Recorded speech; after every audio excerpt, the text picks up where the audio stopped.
This government meeting is brought to you by Eastworks and our local cable subscribers.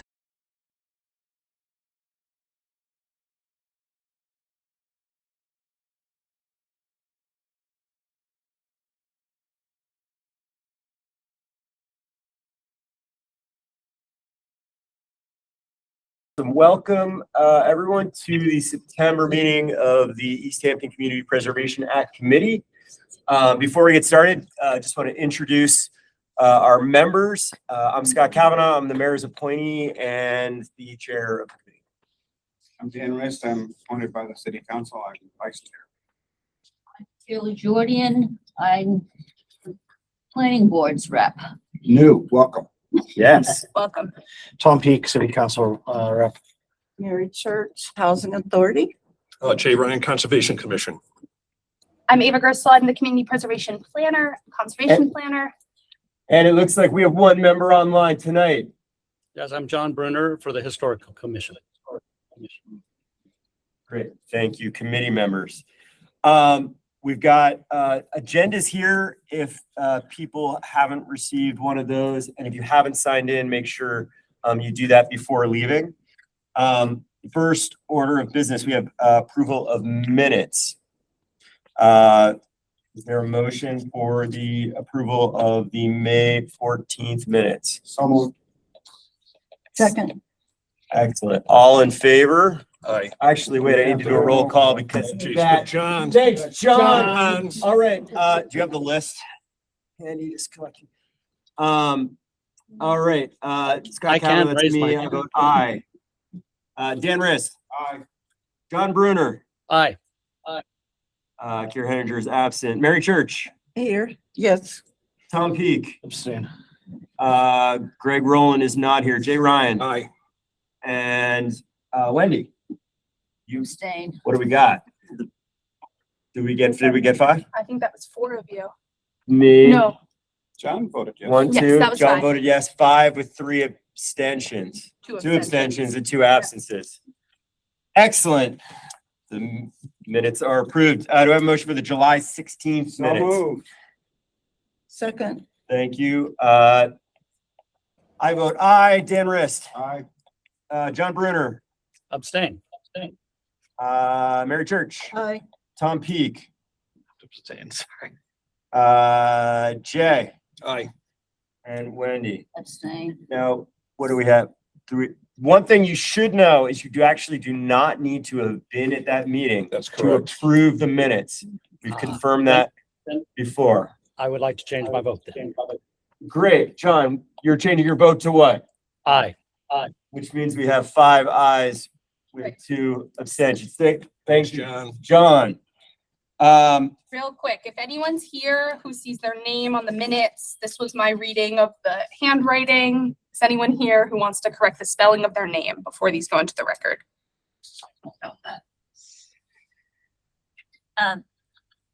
Looks like you have Mark Tally. It's actually Max, M-A-X on the first. Oh, perfect. Great. Thank you. Thank you. I can't believe I can read that right here. That's why- Anybody else notice anything that they think, people you might know, that you think their name is spelled incorrectly? All right. So I think the minutes are approved. Our next topic is public speak, but this is public speak for anything that is not on the agenda. So if you're here for 17 Adams Street or the housing production plan or 6 South Street, those are on the agenda. We'll get to those, but this is public speak for anything other than those projects. Does anybody have anything they wanted to say? Great, thank you. City officials, do we have any correspondence? No correspondences. No. Okay. Nothing there. Open project updates.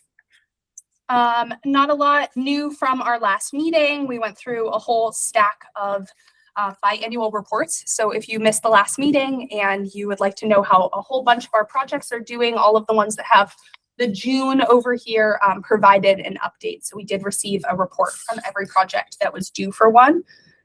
Projects are moving forward well. Great. Any questions on this, committee members? Any questions, public? Thank you, Ava. Account balances. So these account balances remain unreconciled. We have not yet received the reconciled FY26 numbers from the auditor, representing the end of the fiscal year and any funds that weren't budgeted that might have come in. However, this provides just our carryover balances. So what we believe we ended the fiscal year with is this line right here, returning our safe harbor reserve to then again remove it. That's our minimum we keep in our accounts. And then adding in the FY27 budget, which the committee voted on at the March meeting. So the 1,432,000 is what we have to spend. On the unreconciled number of what we have to spend. Right.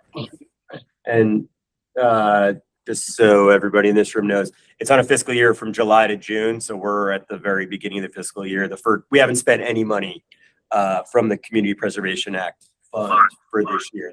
We do that quarterly, and the first vote would be at our next meeting in September, and then it has to get officially approved by the City Council. All right, anything else on that?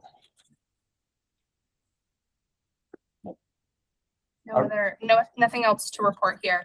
Hopefully by the September meeting, we'll have the reconciled numbers. Great, thank you. Questions? All good. All right. That concludes our administrative business. So the first order of new business, 17 Adams Street Affordable Housing. What we'd like to do is have one or two people that are representing that group speak, and you can come to the table. There's one chair there. Kind of come on up. You're also welcome to come to the front if that's better. Are we showing anything on the screen? Yeah. So I wouldn't come to the front. Well, Okay. Oh, you can see. however you want to do it. Actually, why don't you come up here? Because your voice will be captured better by the recording. You can move that chair if you want. There are three of us. Wait, Okay. if you want to, it's okay. too. No, that's fine. That's fine. Yeah, Yeah. However you want to do it. Yeah. You sure? All right. The floor is yours. So I'm a tenant at 17 Adams Street.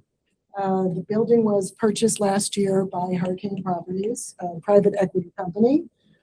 They tried to raise our rent by 30 to 50%, and we pushed back and organized, and we got them to agree to 7.5%.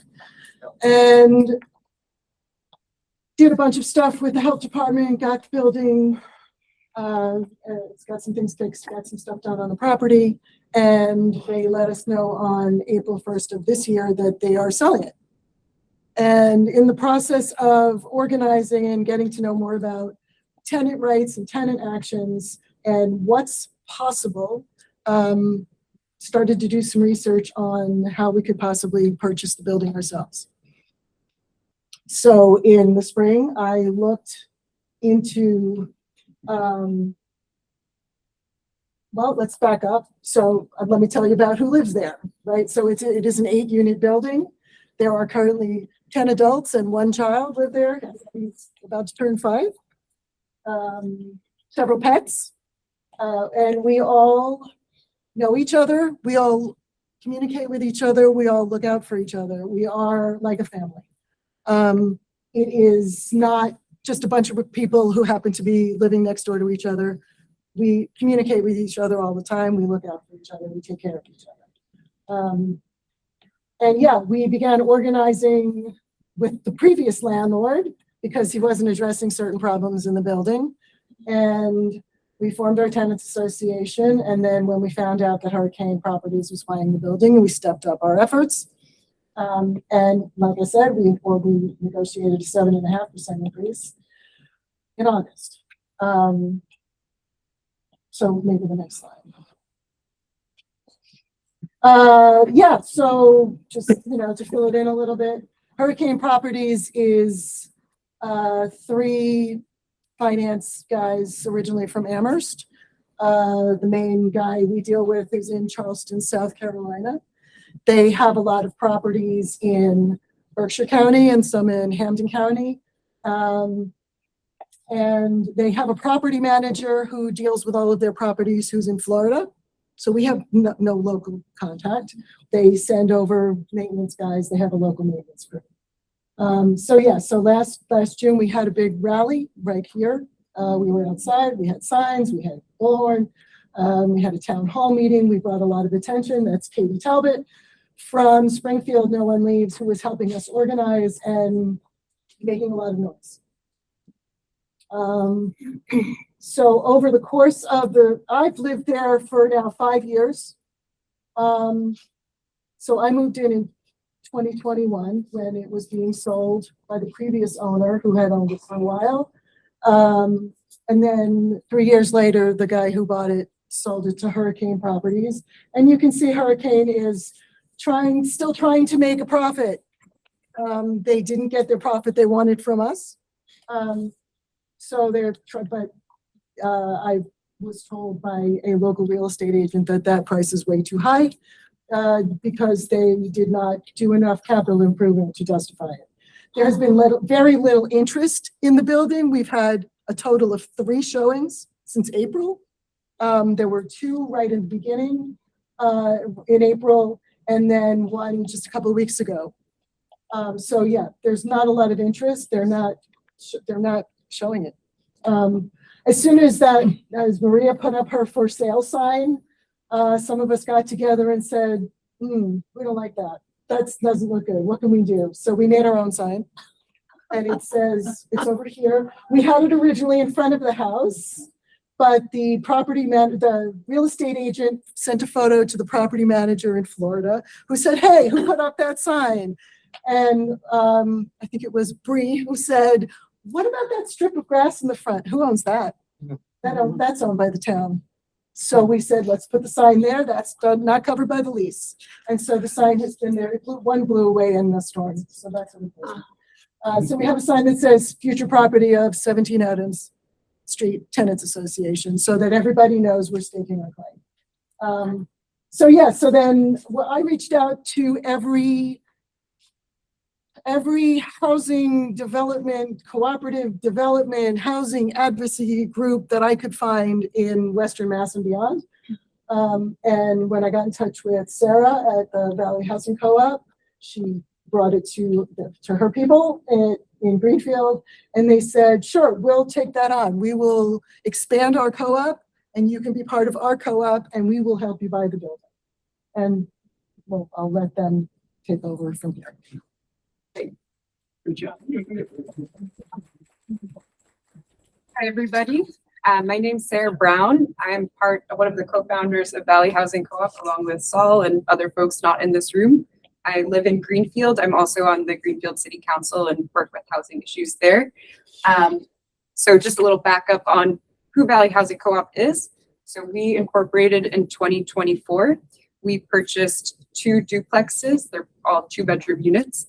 And we're leasing 25 acres. We're partnered with a nonprofit community land trust that keeps the resale permanently affordable and helps bring the price down.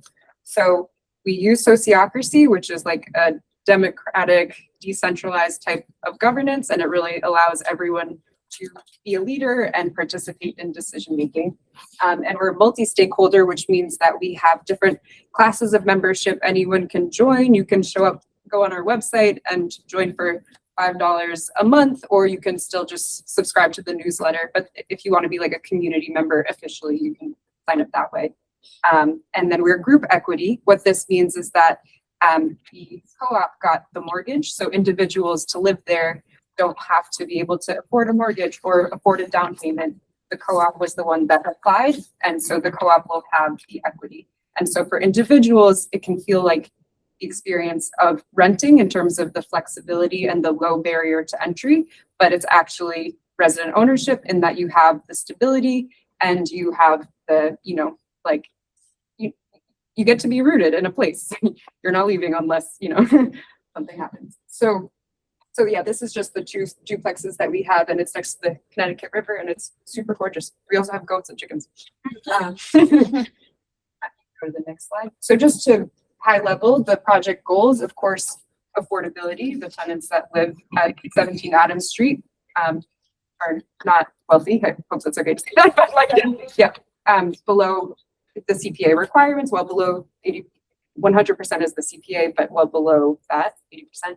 And the goal, of course, having stability to not be displaced if there is another landlord change or the rents get hiked up a huge amount. And then, of course, having agency over your housing and what happens to it and what color you get to paint the walls or anything like that.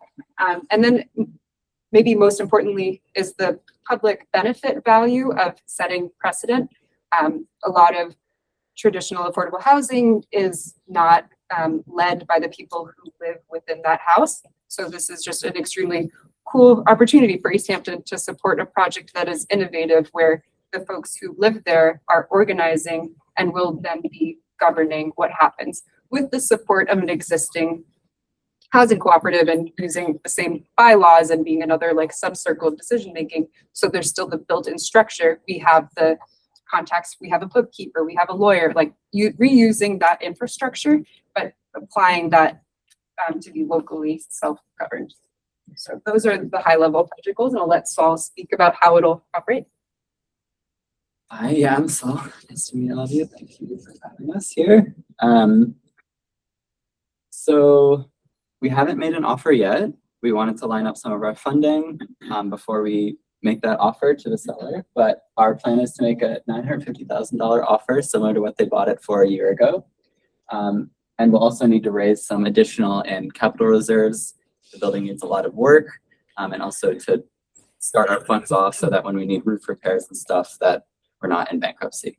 So this is our kind of our current estimates, and our plan is to get this from a variety of sources. The city of Easthampton providing a crucial piece of this.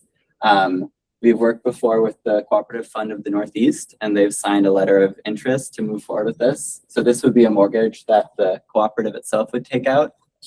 Yeah, and that would be repaid by the fees that the tenants pay each month. And then we're also, I'll go into this more later, but we're planning on raising another $250,000 through local donations and grants, and we have someone on the team who has experience with that. And then another $150,000 in community loans or resident or friends and family kind of friendly lending to provide the last bit of equity. And this is basically the amounts are slightly different, but this is the same kind of model we used up in Greenfield 2 years ago, with the split between some amount of mortgage, some amount of community fundraising, and some amount of grants or some amount of donations. Just to clarify with that, when you did it in Greenfield, was there CPA money? There was no CPA money in Greenfield. Yeah. Would you like to show the Greenfield model now, or we can return to it later? Yeah, the next slide, I think is great.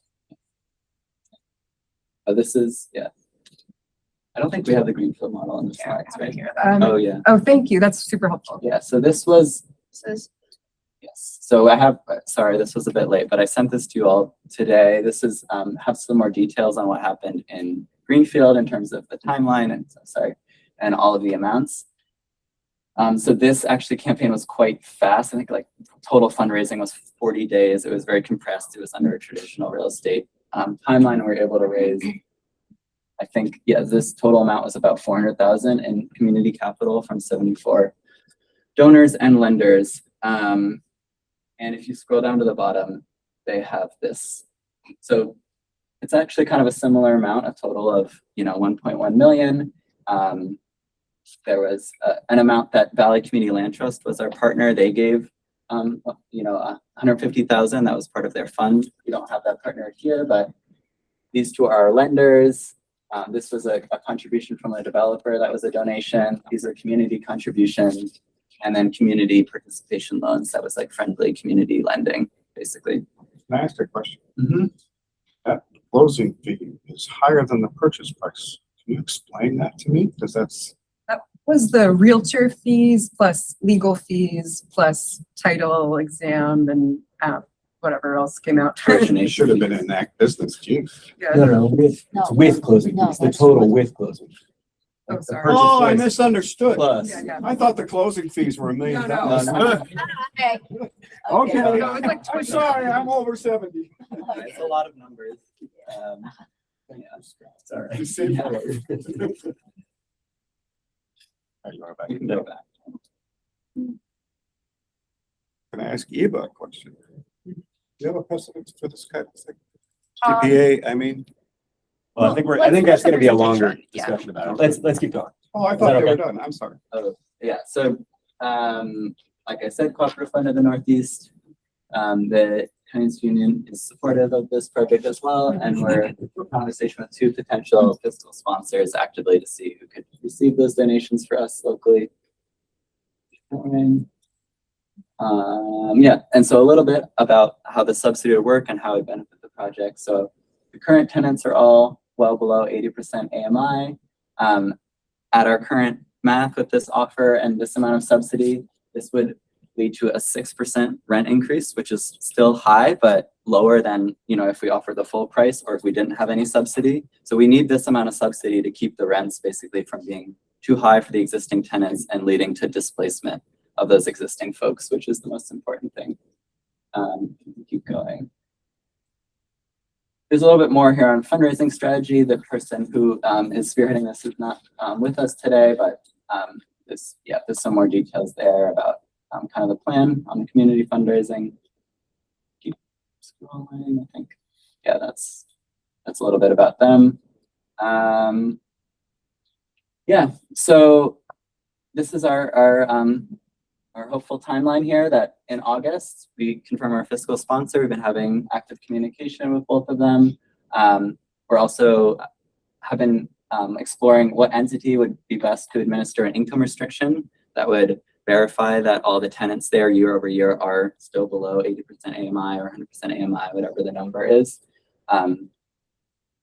And then, submitting our purchase and sale agreement, getting that signed with the seller, starting our capital campaign, we can't start our loan application until that's actually signed with the Cooperative Fund of Northeast. So starting that, doing our due diligence, continuing our fundraising, and closing in January. Yeah, I think that's it. Thank you all so much. All right, so we'll have, well, you can, if you want to stay there, maybe that might be helpful actually, because what we'll do is we'll have questions from the committee, and then if members of the public have questions, we'll take those after. Committee members, who has a question? I have. Great.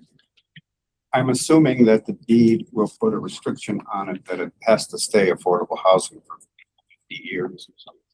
Yeah, that's our plan, to have a partner that will help verify that annually to make sure that the people living there are.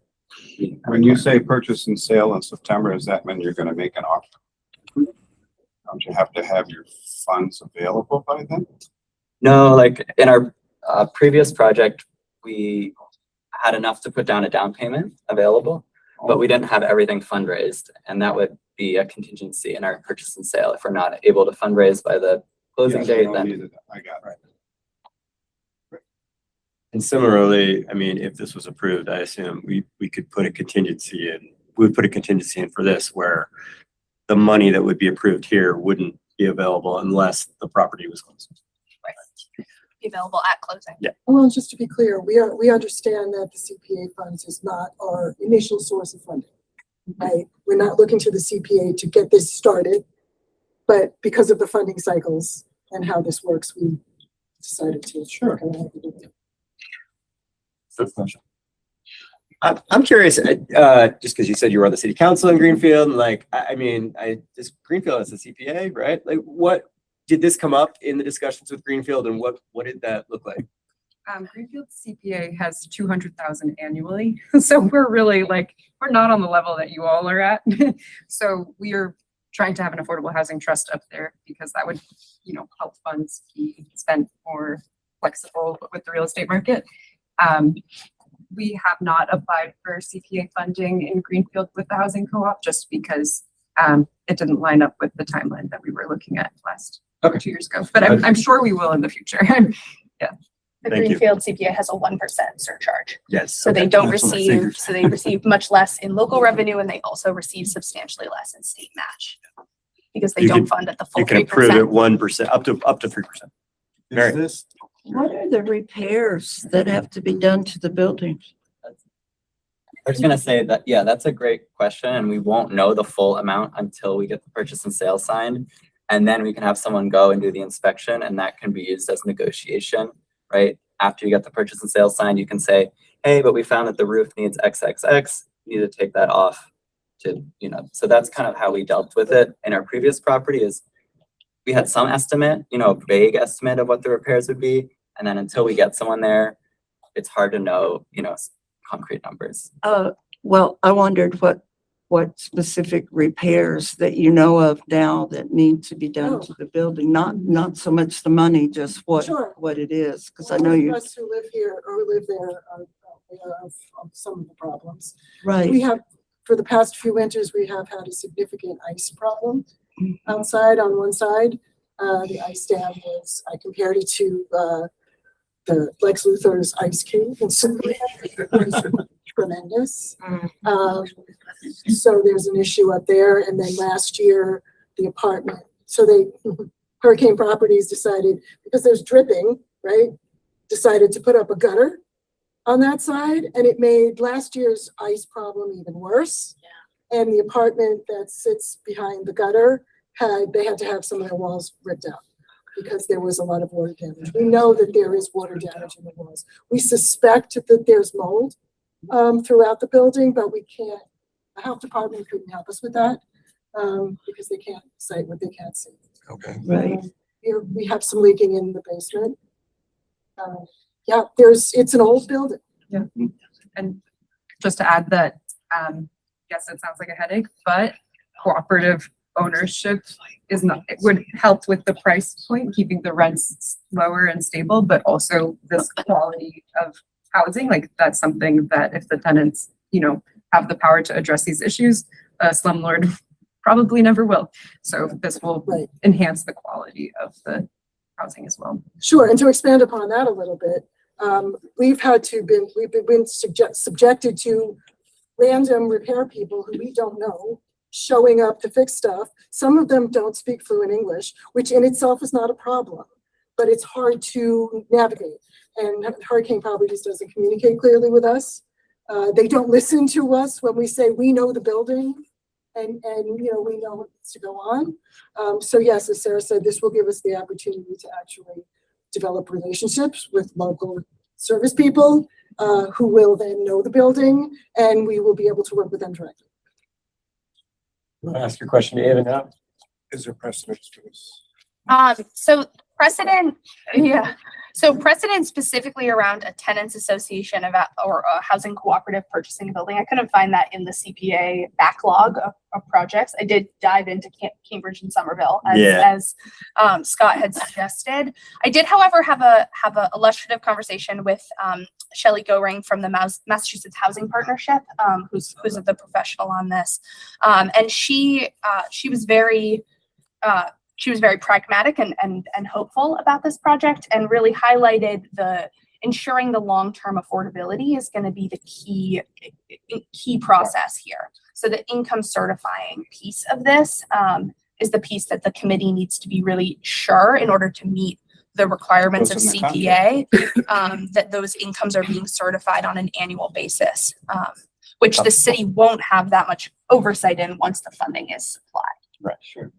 But the fact, in a sense, though, the fact that it's a tenants association that's acquiring the property, I mean, there's certainly precedence for organizations acquiring existing housing stock and converting it into affordable housing, right? And like the corporate, I don't personally see how the corporate structure of the owner is like material to whether like if the precedent says that that an existing structure, like if a nonprofit could purchase this like a nonprofit affordable housing agency could purchase a property like this, turn it into affordable housing, then I don't see how the status just to your question, because I had the same thing and I thought about this a lot. I don't see how the status of it being a cooperative or a tenants organization is something that needs to that would require like precedent, like an organization can acquire, and in fact is encouraged under CPA guidelines, like that encourage that taking existing buildings for the development of affordable housing rather than developing new land is not required, but encouraged. So in that sense, I feel like there's a good deal of precedent for organizations doing things just like that's just not necessarily in a cooperative sense. I just wanted to say, ask for the precedents, because I think that really helps our case. But on the other hand, I love this, because if we're setting a precedent, this should happen everywhere. As long as you write the language in the contract for affordability for 50 years, AMI, and a yearly report. All of our projects are supposed to come back and give us reports. So don't misunderstand that question. That was to say, hey, they did it over in Somerville, we could do it here. And it's very much in alignment with, as Councillor Peak was saying, our second community housing goal of expanding affordable housing supply through adaptive reuse of existing buildings and previously developed vacant lots. Very much in alignment with that. I know that there is another Valley Housing Co-op project that's moving forward in Northampton that I think the plan is also to apply for CPA funding there relatively quickly. Yeah, this could be some of the first in the state, maybe that support this. Well, I love it. So we're not voting today, but. Any other questions, committee members? Any members of the public want to say anything additional on this project? Here, There's a we'll person go, here. and state your name, please. My name is Joe Ketchum. I think this is fantastic, and I think it lines up beautifully with both the name of the committee, community preservation, and also the fact of number 2 there, expand affordable housing supply through adaptive reuse of existing buildings. And so I think it's fantastic. Thank you. Did you agree? I did. Yes, state your name, please. I'm a tenant, and part of the Easthampton Tenants Union, and we are. Could you say who you are, though? I'm so sorry. My name is Mona Shaddy. Thank you. Ward 1. And the last year, renters in Easthampton have been fighting to keep each other safe and housed. One of the things that we have heard from the landlords that we have tried to negotiate with and bring to the table is, well, if you don't pay these high rents, you can leave. If you don't pay these high rents, I will have to sell to one of these big, scary real estate firms, and you wouldn't want that, would you? What we are hoping with this is for tenants to now have a whole other sentence to be able to tell their landlords when this is brought to them, and that would be, why don't you sell it to us? This could be a breakthrough in organizing and the ways that we keep people housed. Thank you. Yes. Yes. State your name, please. My name is Benjamin Taylor. I live 418 Main Street, Edgertown. And I just want to say that if this goes forward, this would be such an inspiration for tenants in this city who have been facing predatory landlords who have discovered that Easthampton has something of a rent gap in terms of what the market is given elsewhere, and are actively doing what Hurricane Properties did, which is scoop up properties and jack up the rent. And so having some kind of public hand in this to say, to level the playing field and keep people in their homes is something that is very laudable, and I really hope that this proceeds. Thank you. Yeah, Tom. I just want to say, you know, one of the things that on city council we've been dealing with for the last few years is people who are having their properties acquired by a lot of these sort of private equity type, you know, organizations, come to city council and say, talk about the way that they're being treated, you know, the costs of living increases that they're experiencing, things that a homeowner like myself could not imagine. Like the idea of your housing costs going up 30%. It's like 40%. It's like it's just unbelievable. And I sit there and we don't have tools. There's not a tool where I can say, well, that's ridiculous, don't do that. And in fact, the state outlawed a lot of those tools. So the idea of this, like, I know we're not voting on it tonight, but I just want to say, like, there's something really exciting to me because it's so disheartening to just not have any sort of tools for dealing with this problem, and actually having something like a model here of something that could help these people, but could potentially be, if it's a success story and it goes well, it could potentially be replicable. Like, it's really, really exciting for a lot of folks in town who are on the verge of being displaced. So I'm really excited about this. I'm a big fan of co-ops in general, and yeah, this is super cool. I'm excited to vote on this one. Thank you. Jay Thomas online. Hi, Julie Thomas, Precinct 1. I just had a few questions. So currently the owners are paying taxes to our tax levy. Is this going nonprofit? Will we be losing that tax levy? And if so, how are we going to make that up in the community? All right, here, let's just get an answer to that question first, because I assume in Greenfield, how does that work? We pay property taxes. And even though there was a nonprofit subsidy, we're still paying full property taxes because the ownership is the housing co-op. Got it. So yes, property taxes would remain unchanged. Okay, thank you. I appreciate that. And then secondly, if this is going to be considered affordable housing, technically speaking, if they needed to come back for money to the CPA for repairs, would they be doing that? Would that be allowed? So maintenance is not a covered CPA allowable expense. Anything that would be classified as maintenance cannot be funded by CPA. It's only for large capital improvement projects. You can go ahead and take a look at our chart here. However, community housing that was acquired / created with CPA funds, which this, if it were funded, would be, could apply for a rehabilitation project, which is an capital improvement or extraordinary repair to make assets functional for intended use. So something quite substantial, like the energy retrofit we saw over at Treehouse a number of years ago, something where they're really redoing the entire system, something like that. But you couldn't come and say, we want to repaint the building and use CPA money like that. It's legally not allowed. Right. I mean, I'm just saying, it sounds like the building is in pretty bad shape. And so I'm just thinking, how can we, afford that in our CPA if that came to, without denying something else because of that? I mean, I'm just saying, is it considered almost a liability in a sense? Yeah, just there would be, we would continue to look for other funding sources like CDBG, like we would not be, like this isn't the only. The one other thing to add is that our lenders in Greenfield, including the Cooperative Fund of the Northeast, they really want to see an accurate capital improvements reserve study done on acquisition. So that lays out the costs of the roof and all of this.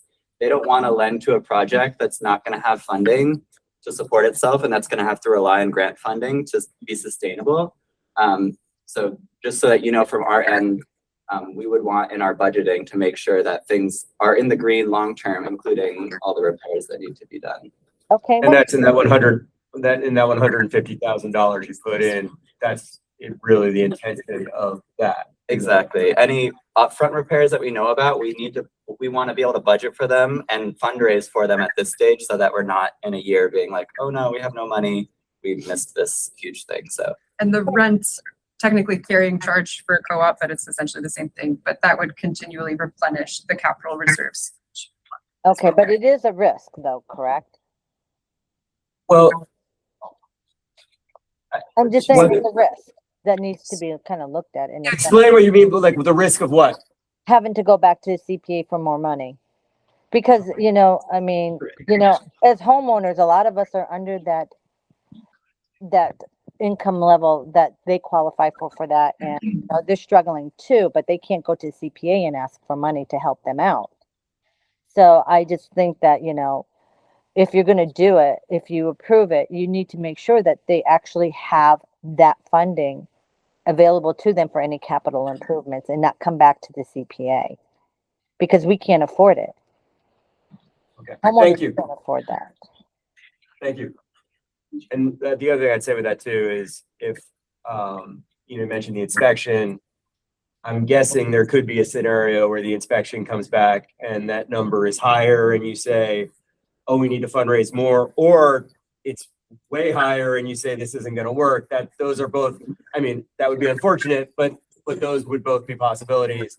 And in which case, if it didn't work, the money that the city would be voting on wouldn't actually end up being spent. The second thing I was gonna say there too is just for accounting, the CPA money would need to be applied to that couldn't be used for the 150. It would be needed to be applied to the. We understand. Yeah. It's also possible that there are existing problems with the building that Hurricane should ultimately be responsible for, that they would have to pay for, or would have to come out in the closing costs. Sure. Yeah, every mortgage that I've ever been involved with, you negotiate with the seller. Hey, we just found out that we need these things. If you want us to buy it, you gotta fix these. I had that experience myself. But it does point to the need to have a really knowledgeable and thorough inspection. Which For they sure. didn't do before they bought the building. All right. Which goes along with their model of scooping up properties and raising rents and not caring.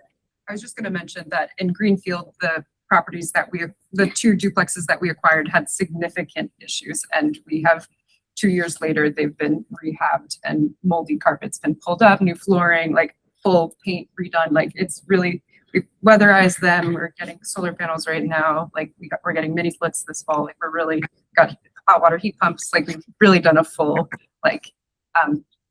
upgrade, and it's Paid much better. for by Thank you. and not by the CPAs.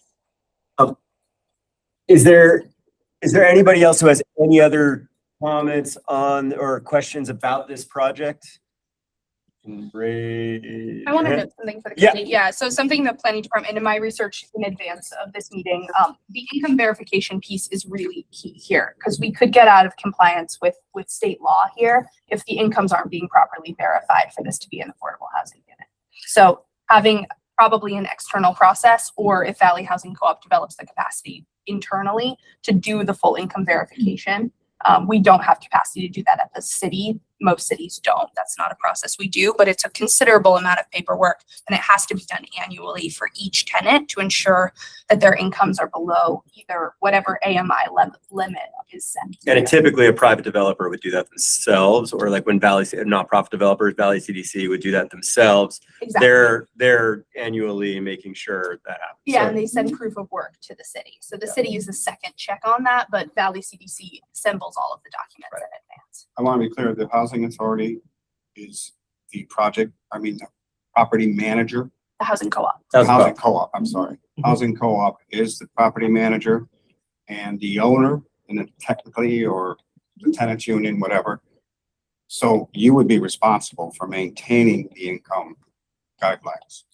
We could be responsible, we would be responsible, or we could hire a third party. We could hire Pioneer Valley Planning Commission or Valley CDC and then pay them an annual fee. So either we would do it in-house, which we have not previously done. So I think we'd probably be leaning towards the third party. Yeah, as long as it's done. I mean, Yeah. Possible the housing authority, the Easthampton Housing Authority could be another avenue they do that process internally. for their you don't have a tenants as well. thousand that's tenants. I don't know how all of that would work, but I'll check it out. They get paid, the city could get paid. I could do The that. housing authority. Yeah, all right, any other comments on this project? Just so you know, timeline, so we operate on our quarterly schedule. So September, we'll be voting on this project, so we urge you to come back in a month. And if we approve it, it then goes to city council for final approval. And if there's anything in between, we have your contact, you can contact us. And yeah, thank you very much. We really appreciate it. Thank you. This is great.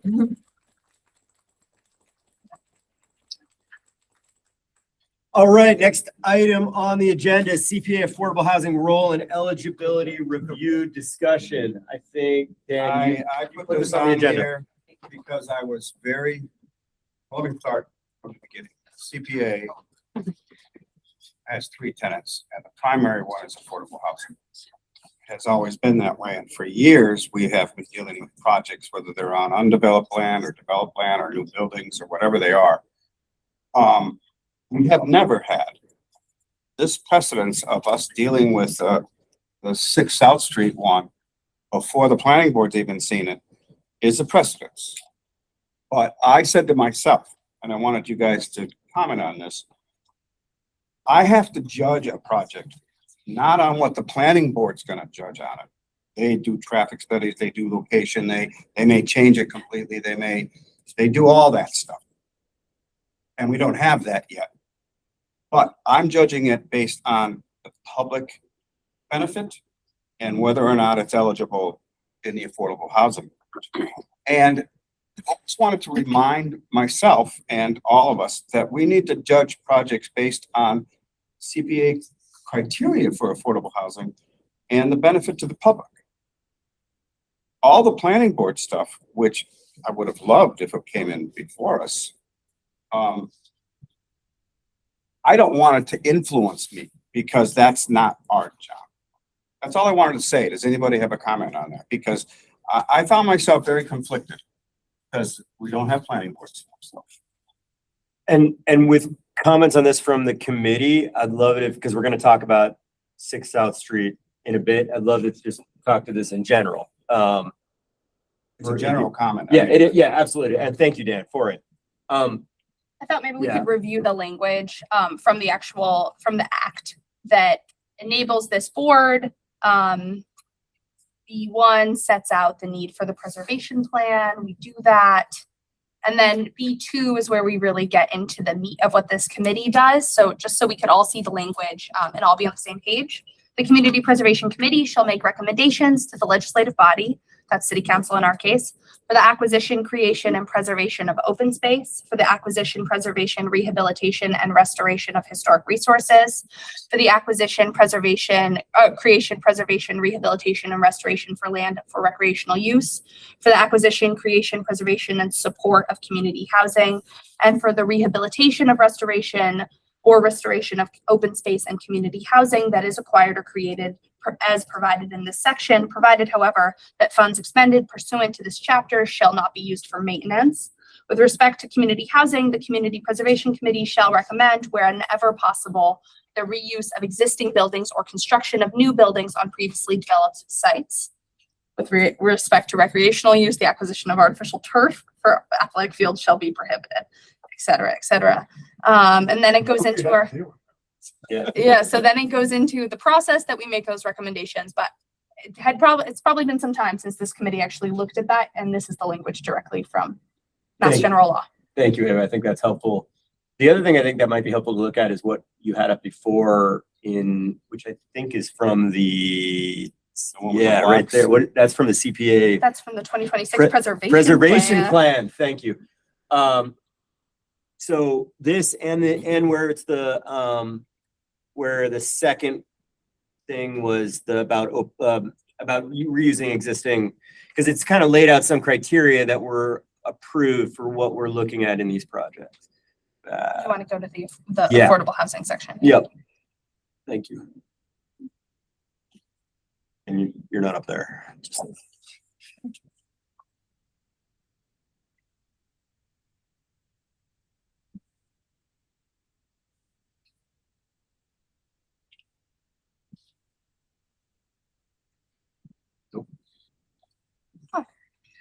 Stuck. Sorry, we're just have a little tech situation, but Ava's going to put up the community preservation plan, which we recently redid for the first time, and it's still not there.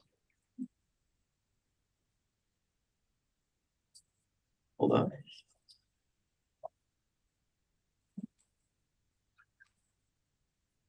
You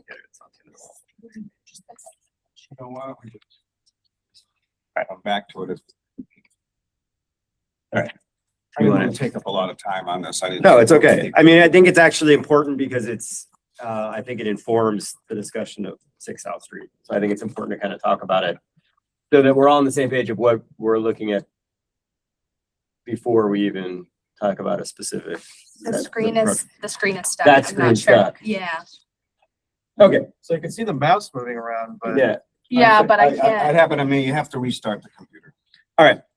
But are we still, John, can you still hear us?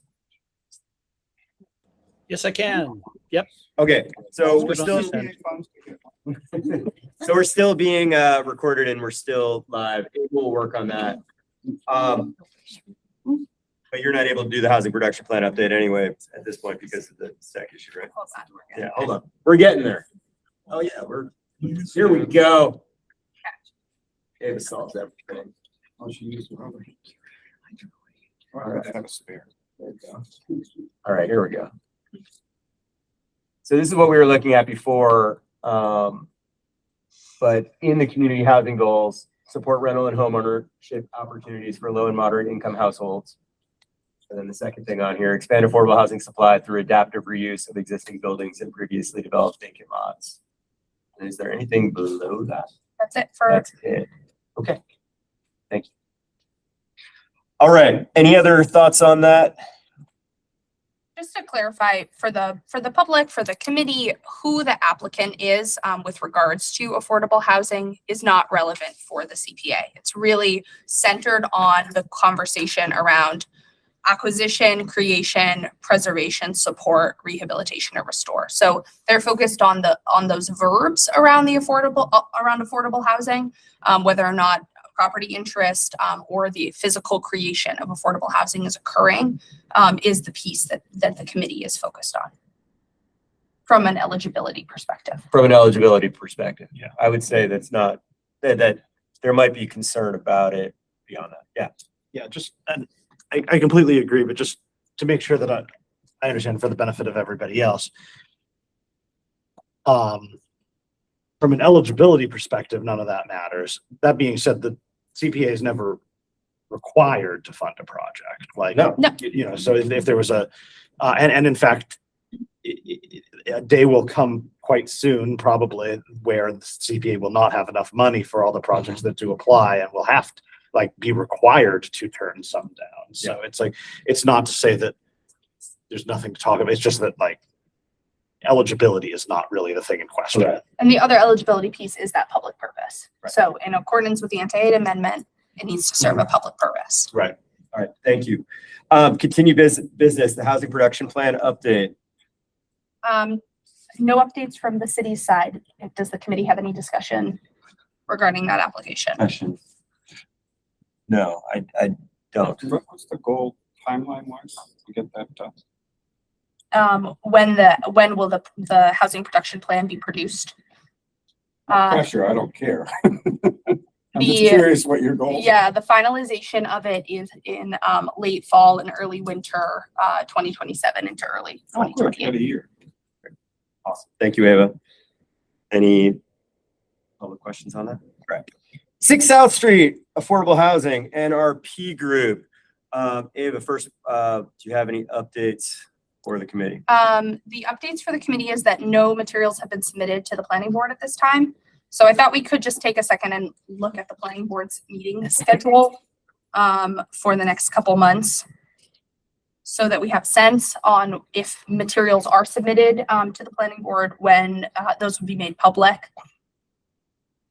So this is a special permit plan approval submission deadline. And we're looking at the submission deadline. So we're in between these two right now. I can't read, what's the I'll next zoom in on that, submission yeah. deadline? The next submission deadline is September 8th for the October 6th meeting. And previously they had indicated they were going to submit materials for the last meeting or I believe for the September 1st meeting was And what that- they had indicated at the last meeting. and that's not going to happen. That's not That occurred. has not occurred. Yep. So and- the materials that we have as a CPA committee include only what we have received in the CPA application, which is all available publicly on the website. And do we have any update from, and we're going to hear from a lot of people in the public in a second. Do we have any update from did they say anything back to the city from the meeting that they had on the 27th, I think it was? Did you receive anything, Ava? No. They didn't. Okay. Committee members, any other current thoughts or questions? I Yeah. don't think we should debate any issues this evening because the applicant isn't here to respond. That's just my feeling. Thank you. The only thing I want to say before we open it up is in looking at the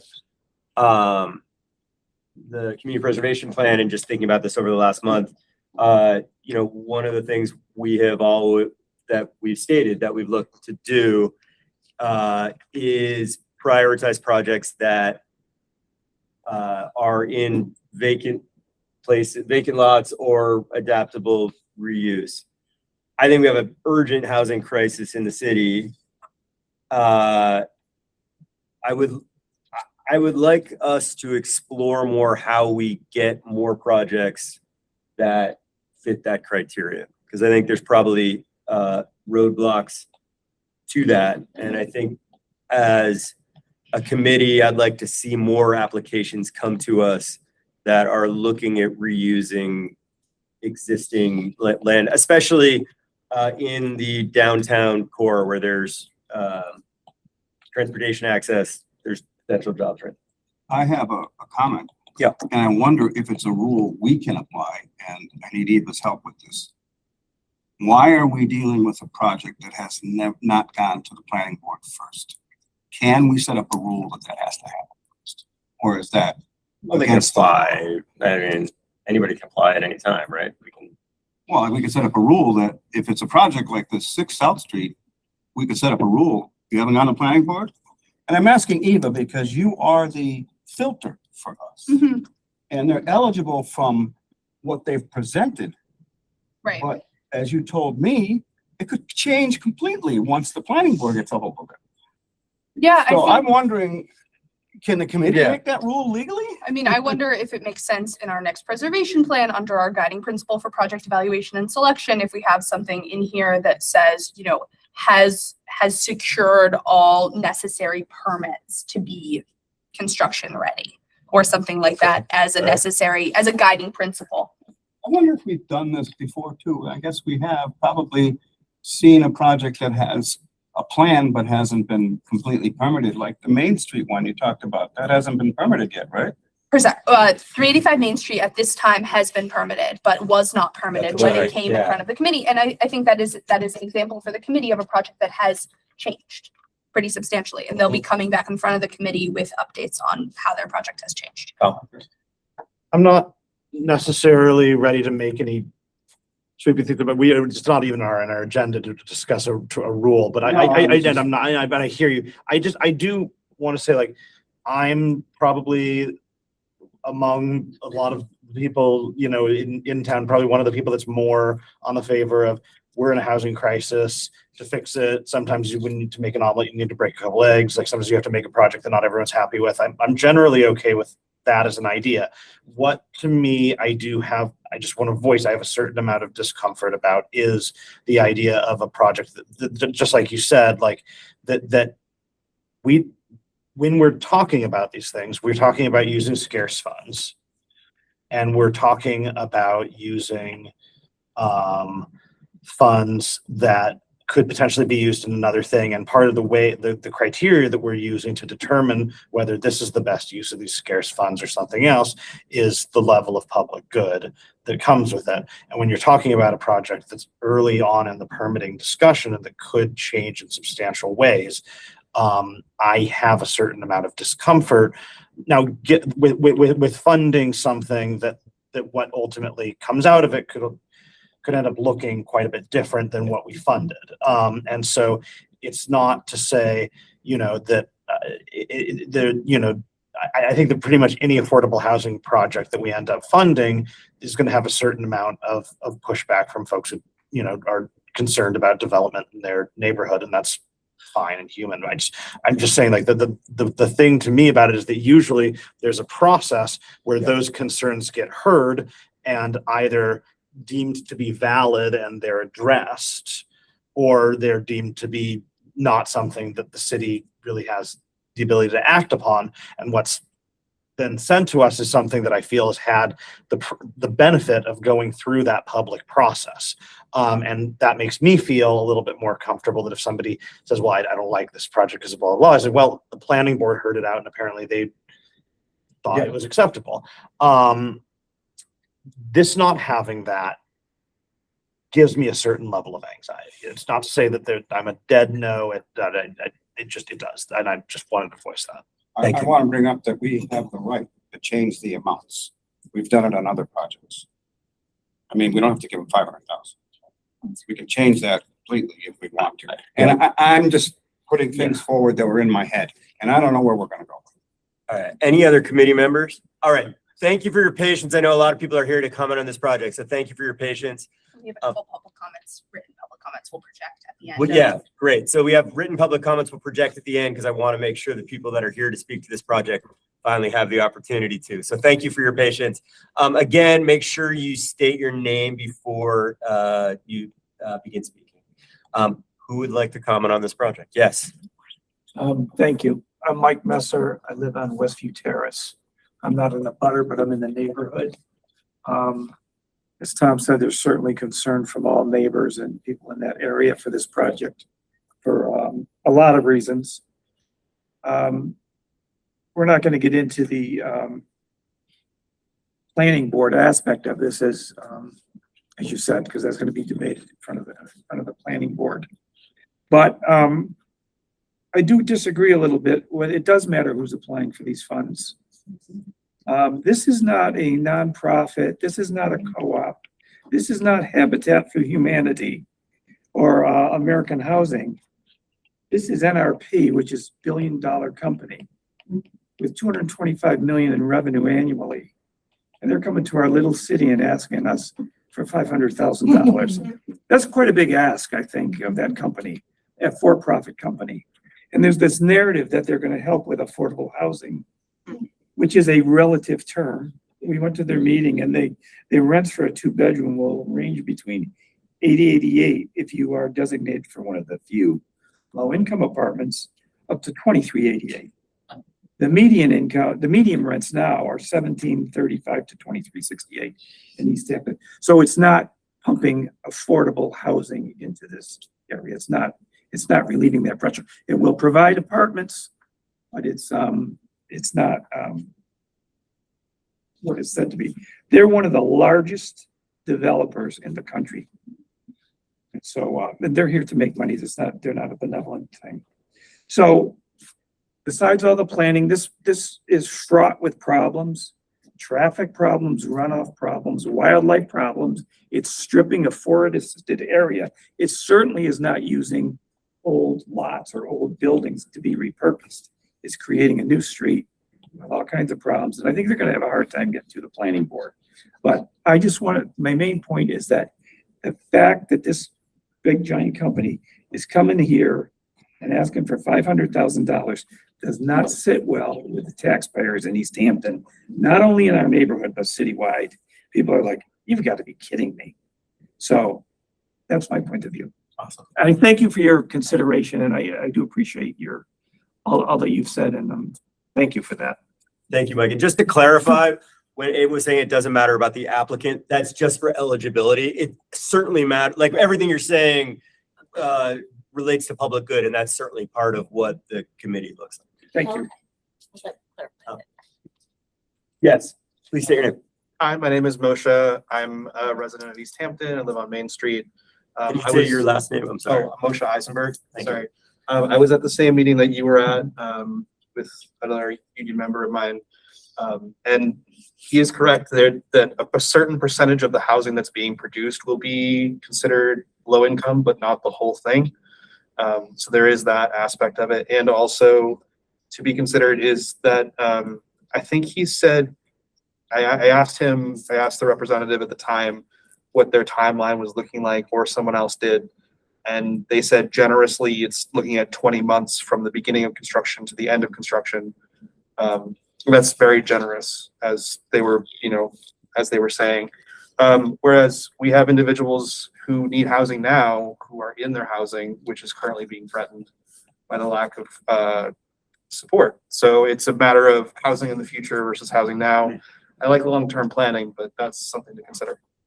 Thank you. That's good. Anyone else? Yes. This project Thank feels, oh yeah, Jeff Ketchum. I am in a butter. I live on South Street. this project, it seems to be the polar opposite of the last one that you guys just heard. Where it's gonna swing 8 market rate units to 8 affordable units, so it's a 16 unit swing. The representative NRP says 25% of 90 units, which is 22 units, only 22 units, which are affordable housing, and asking for a considerable amount of money. It seems like you had a little bit of discussion about restraint until you hear from the planning board. I hope that you exercise that, because it would seem as though any kind of anything, which was discussed last time about perhaps we'll give you a letter. If the planning board says yes, we'll say yes. I mean, that's tacit approval. And I think that would be unwise, in my opinion, to do something where the project is so unknown at this point, including the fact that they just wrote a letter that they're going to ask for a special permit because they don't have 2 means of egress, which leads to my second question. The fire chief said in writing that they were required to have 2 means of egress to the property. The NRP group themselves wrote that they cannot provide that because the South Street one, the grade is too high. So in their own writing, they said, we can't do it. So we're going to ask for a special permit. My question to you all, and I don't know if you know the answer to this, because I don't, is if the fire chief says it is required to have 2 means of egress and they say they cannot provide that, isn't it just dead in the water? More question. Yes, planning board. Yeah, Certainly doesn't help them. I mean, I can't That's fine. speak to that, but that would follow that logic. And that's why, again, I would just urge restraint on your part to say, hey, we can't do anything yet. Submit your stuff. They haven't even submitted anything yet. As you were talking about, maybe you're going to make a rule. I think that's wise also. That's what I have to say. Thank you. In their CPA application, just for clarity, they specified that all 90 units would be affordable in their CPA application. It's not true. Well, yeah. It's not true. It's like 25%. Okay, hold on. Ava's gonna read what they said in their application. I'm not, this is the veracity just of what they wrote. So that what they said 90 affordable units, which affordable per CPA terms is below 100% AMI. So 100% AMI for a single individual in Easthampton is, I believe it's 86,000. It's 100% AMI. So that's a very high number. That is the upper threshold of the definition of affordable housing per state regulation. Mary, oh, sorry. So 30%, they have it tiered, different units as proposed to the CPA. Now, again, this obviously can change, is a certain number of units at 30% AMI, a certain number of units at 60% AMI, a certain number of units at 80% AMI. That's relatively standard for affordable housing development, is you stagger them at different levels. There's different tax credits available for housing at different levels. Mary. The amount that they were using for the median income was 126,000 for Easthampton. But that's for 2 people. That's for 2 people. Well, That's the 2 people. Two That's the families. 2 people number. okay. Thank you. Marcia. For 2 people. I couldn't find anywhere where they determined how many would be at 30%, how many would be at 50%, how many would be at 80% of AMI. How many units are they going to designate at each level? Perhaps I heard that wrong, but I had heard 25, 50, and 25. Well, these are questions we're gonna ask. 25 was Okay. For the low, 50 for the middle, 25. I thought they said market rate. Some of it was in the presentation, Yeah, I thought I saw that someplace. not I believe Yeah, we they spoke- did we have, said they it. had a graphic, they had Yeah, a I slide. thought I saw up. a slide about that. Mhm. So this is something That's we would important. need to obviously get solid answers That slide there. Any other comments or questions? I have a Yes. If the fire marshal said that you need 2 forms of egress and you approve a special permit, We don't do that. okay. But if there's a special permit and then there's a catastrophe over there, and the fire department can't get in the way they need to, who's gonna be held responsible? The city of Easthampton? Yeah, I mean, so that's a question that I'm sure will come up in front of the planning board for the approval of that. And I would just want to say, there might be state law that governs that, which we can't override. The planning board can't override. So if you don't have another, I'm just saying, to me, that sounds like state law would require that, but I'm not. So, I just want to say, when it comes to talking, like, I think these are valid questions from the public, but just in my capacity in this board, I have a certain level of discomfort with which I think I'm kicking up into you too, about like, I don't want to do the planning board's job. I don't know how to do the fire department's job. Like, our job is ultimately, when this project comes before us, I think what we're ultimately going to have to decide is, do we have enough information? Do we think that there's a sufficient public good? And do we think that this is the best use of the funds that we have available to us? And I think that what I'm hearing is that there's a lot of unresolved questions that might lead us to want more information before we make a decision on that, which I think I agree with. But I certainly do not want to be like, I'm hearing a lot of really good questions that I have opinions on, but I do not, in this capacity as a member of this body, want to be speculating on that, because there are other people who have been tasked with those jobs. And like, I don't want them necessarily deliberating at length about whether something should be eligible for CPA appropriation. Totally. I don't necessarily think how does fire code interact with special permits? I think I understand that, but they definitely will, and they'll have professional guidance to make those decisions appropriately. Right. And I mean, as far as public obviously that makes a lot of sense that these are things that everyone's thinking about. And like, these are things that typically this committee doesn't hear because it's already gone through the planning board. Right. So you know what I mean? Like, those questions have already been asked and dealt with and everything before they even get to us. Yeah, Mike. Just bear in mind, the one thing that we do deal with here is they've asked for $500,000, which is a third of the annual budget here. Yes. So that's the perspective of what they're looking for. Thank you. And that could go for many projects, I think. Yeah. More than a third of the annual budget. You all should get 500. That's right. Yes, but it just so your percentages are right. It's actually, it's about a third of what we have, not of the annual budget. The annual budget's actually 800,000. So it's actually a bigger percentage of that. Banked some money last year. Yeah. Any other questions for us or comments on this project? Yes. Hi, I'm Kelly Cahill. I just listening to tonight and seeing a local building want money from CPA. I feel like that is the way it should be, giving back to the community, people that live here. And I was here at the other meeting, and the $500,000 was just a number they chose. They said that. So to hear that to me and to see that money go to a private company, I feel like I would just like to say, I would love to see more of this money going back to the community of people that give to the fund to begin with, so to speak. So thank you for listening. Thank you. I'm Mary Callie. I live on Westview Terrace. I'm not in a butter, but the neighborhood.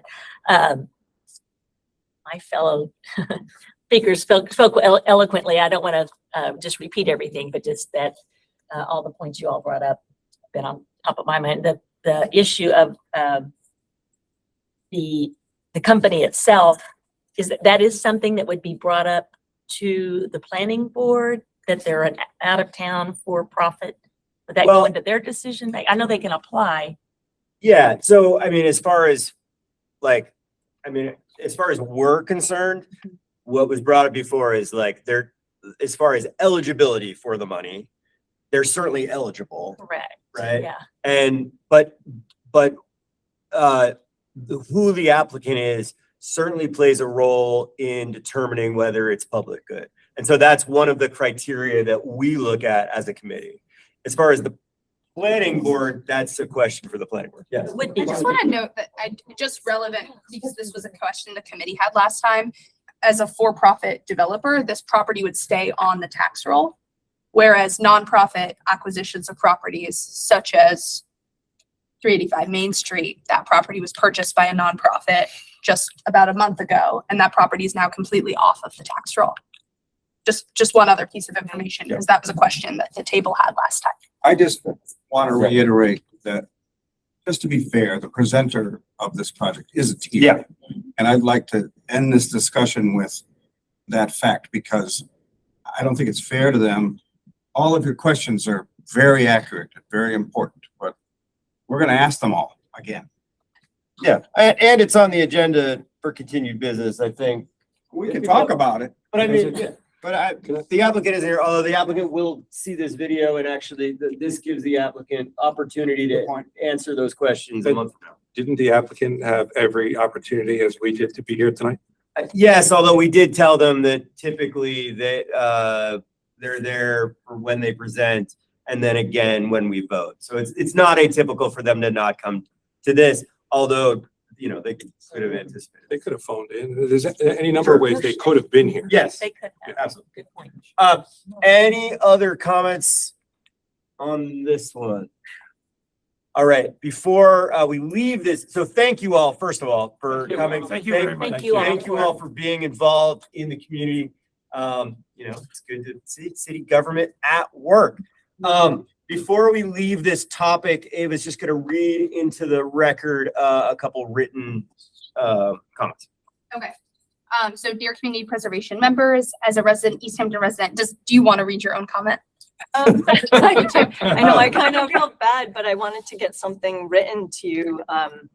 So I just kind of summarized a little bit. I can't even read it from this distance, but You didn't memorize it? I know I should have. I wrote it late at night.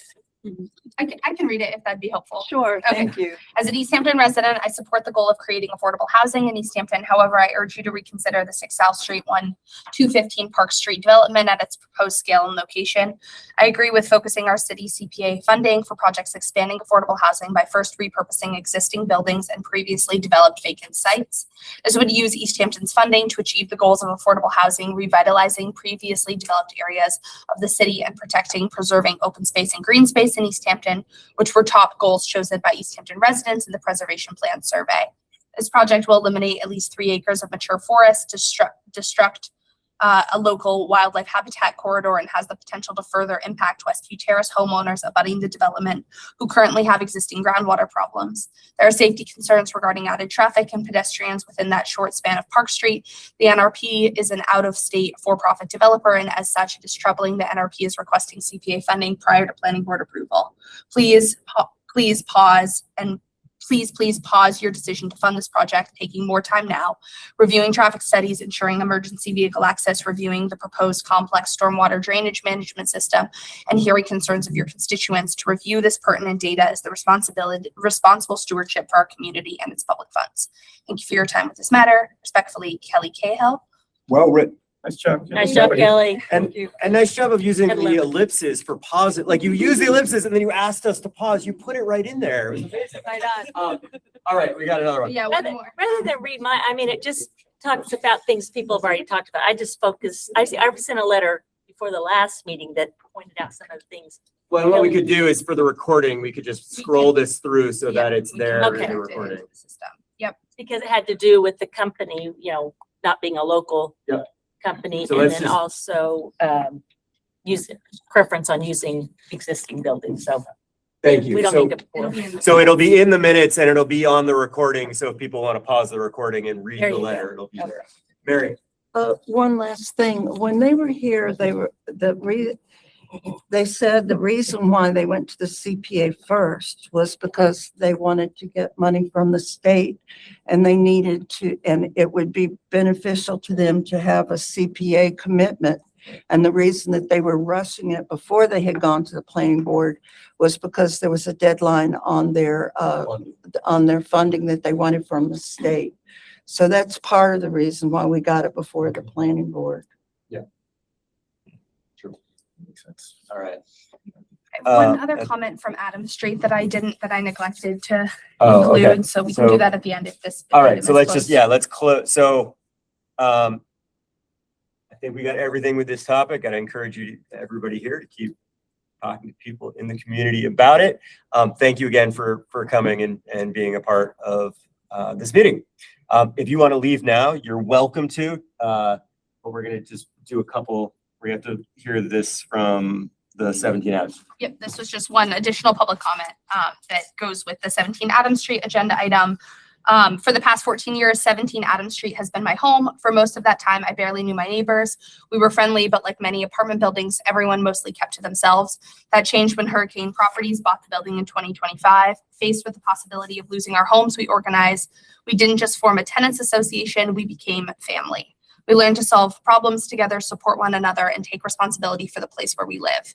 This application isn't simply about buying a building. Buildings are bought and sold every day. What we're asking you to help preserve is something much harder to create, a stable community of neighbors who have already proven that they are willing to work together, care for one another, invest themselves in Easthampton. Before this happened, I wasn't involved in local government. Today, I vote, attend meetings, and know many of our elected officials because I realized that the future of our homes depends on the future of our community. The CPA isn't just investing in 8 apartments, it's investing in 8 households that are already here, already rooted in Easthampton, and already committed to making this cooperative succeed. Your investment would preserve affordable housing, prevent displacement, and give us the opportunity to become long-term stewards of the place we already call home. I hope you will help us show that when neighbors come together, affordable housing isn't just something that gets built for a community, it can be built by a community. Thank you, Anne Stendhal. Great. That's a great thing. Thank you. All right, Give them I more. think, Give them and just to remind everybody, Any more? just to remind everybody that we'll be voting on both these projects at our September meeting. Committee members, does anybody want to make a motion? Second. And John's still on there. So here, we'll you know the list, it's just easier. Scott Kavanaugh, I vote aye. Dan Rist. Aye. John Bruner. Aye. Kira is absent. Mary Church. Yes. Tom Peak. Aye. Greg is absent. Jay Ryan. Aye. And Wendy. Aye. And just once again, welcome Wendy to the committee. Thank you all for coming tonight. Appreciate it. This government meeting is brought to you by Eastworks and our local cable subscribers.